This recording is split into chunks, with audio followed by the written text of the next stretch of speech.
Good morning. Good morning.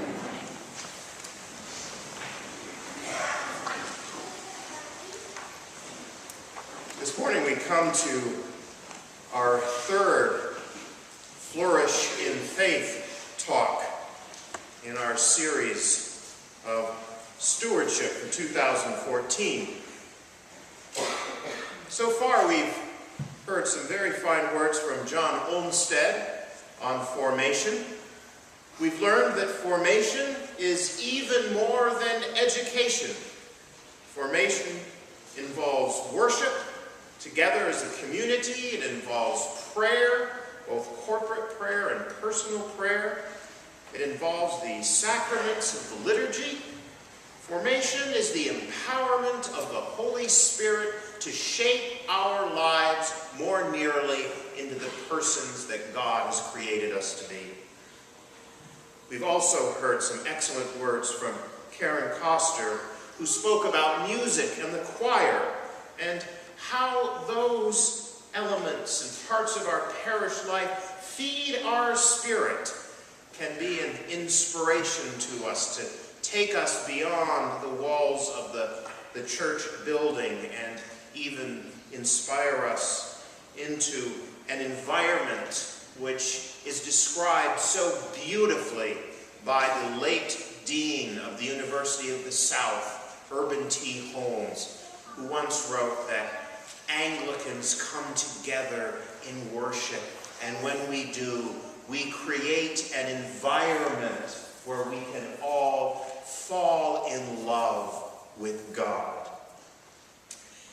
Today's gospel gives us a little bit of a curveball in the message.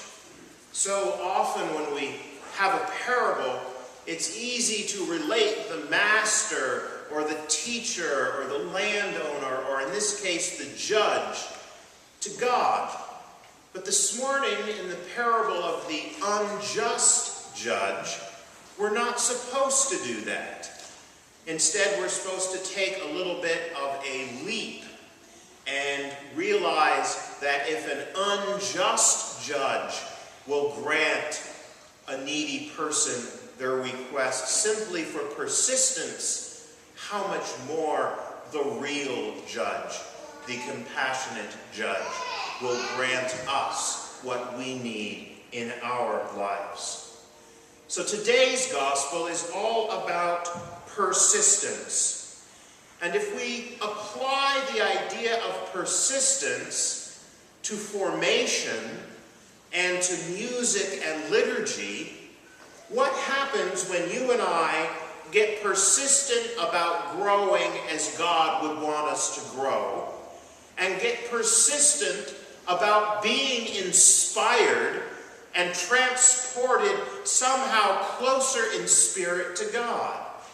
What happens?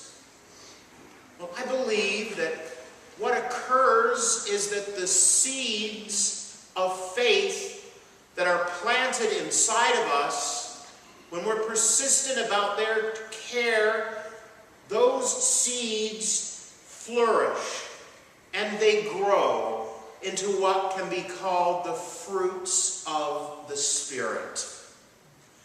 And certainly one of the most wonderful and important fruits of the Spirit that we are all cultivating here today is a spirit of compassion. Compassion for our fellow brothers and sisters in this world. And when we get serious about compassion, our hearts and our minds and our hands turn to outreach.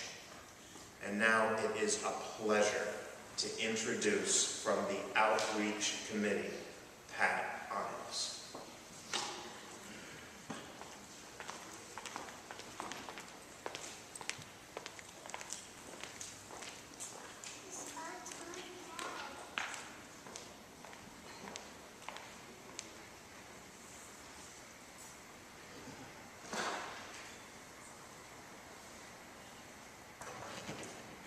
The outreach ministry at St. Mark's is an effort to live our faith in the community and in the world. We attempt to live into the Old Testament and into the New. Deuteronomy says, "Since there will never cease to be some in need on earth, I therefore command you, open your hand to the poor and needy in your land." Matthew 22 says, "I was hungry, and you fed me.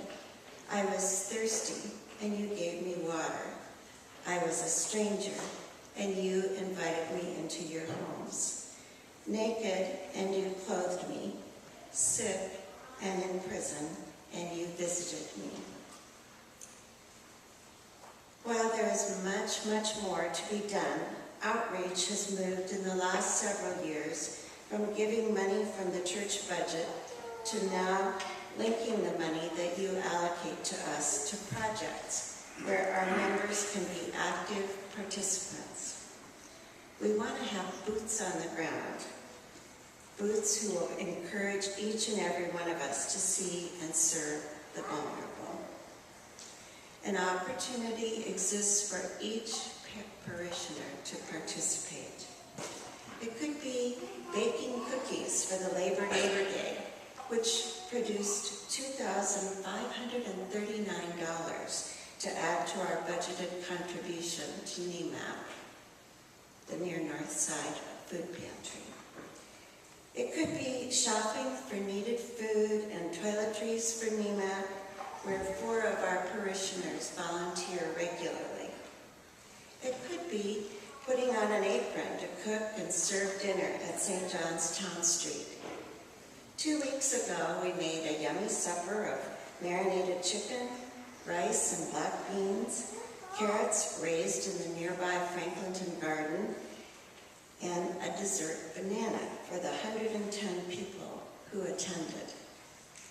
Many guests there are usual recipients of SNAP, which is Ohio's food stamp program. But because of the government shutdown, they would not receive any food stamps for 2 weeks. More than a meal occurs at these gatherings. I once answered an early knock at the kitchen door. A polite but dirtied man with a large and filthy bandage on his neck asked if he could use the restroom. His injury had been treated in nearby Mount Carmel. He had been instructed to clean the wound every day, but he lived in the woods with the Scioto River as his only wash water. St. John's is a place he could feel safe to ask for help. We have 10 or 12 St. Mark's parishioners who help at each dinner, and any of you would be welcome. You could do something for Guatemala. It's a nation in dire need. 6 parishioners go each year with Paul to build latrines and to offer our gifts of toothbrushes, toothpaste, books, shoes, and most importantly, that gift of being present. Look in the bulletin each week, in the bulletin you have in your hand today, under the heading of outreach, to find your passion and your way to flourish in faith. I want to end with a prayer that is attributed to Sir Francis Drake in 1577. Disturb us, Lord, when we are too pleased with ourselves, when our dreams have come true because we dreamed too little, when we arrived safely because we sailed too close to the shore. Disturb us, Lord, when with the abundance of things we possess, we have lost our thirst for the waters of life. Having fallen in love with life, we have ceased to dream of eternity. And in our effort to build a new earth, we have allowed our vision of the new heaven to dim. Disturb us, Lord, to dare more boldly to venture on wilder seas, where storms will show your mastery, where losing sight of land we shall find the stars.